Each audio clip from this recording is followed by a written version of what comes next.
Islet transplantation versus standard of care for type 1 diabetes complicated by severe hypoglycemia from the collaborative Islet transplant registry and the T1D exchange registry.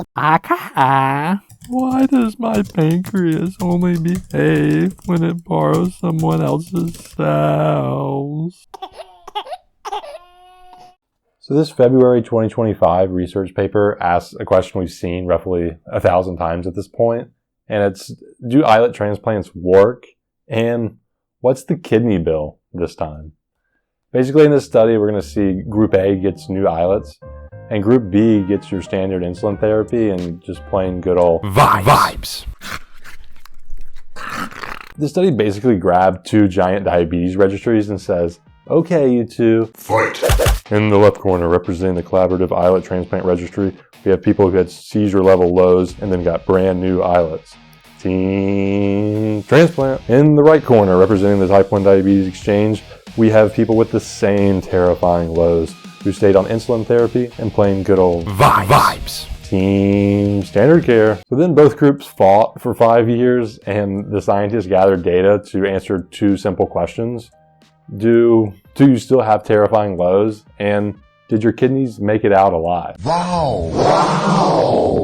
This is a pretty typical win for Team Transplant at this point. We see this in other studies. Islet transplants crush severe lows and the CGM graphs stop looking like a heart attack monitor. But the twist, kidney function dipped more in the transplant group, and immunosuppression said, I'll fix your blood sugar, but do your kidneys really matter to you? Meow. Purr. So my opinion, I thought this study was okay.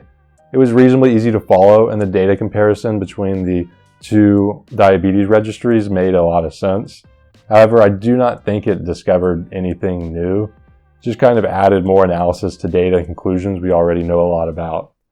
For this, I'm giving this paper a 5.5 out of 10 on my completely made up type 1 diabetes research score, which puts it in 4th place among all the studies I've reviewed so far. There's a link to the full article in the description. I don't really think you need to read this one.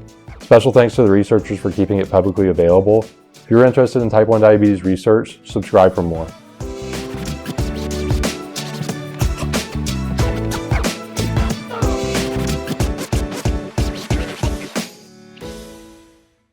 Okay. Wait, no, one more. I want to do a little high-pitched.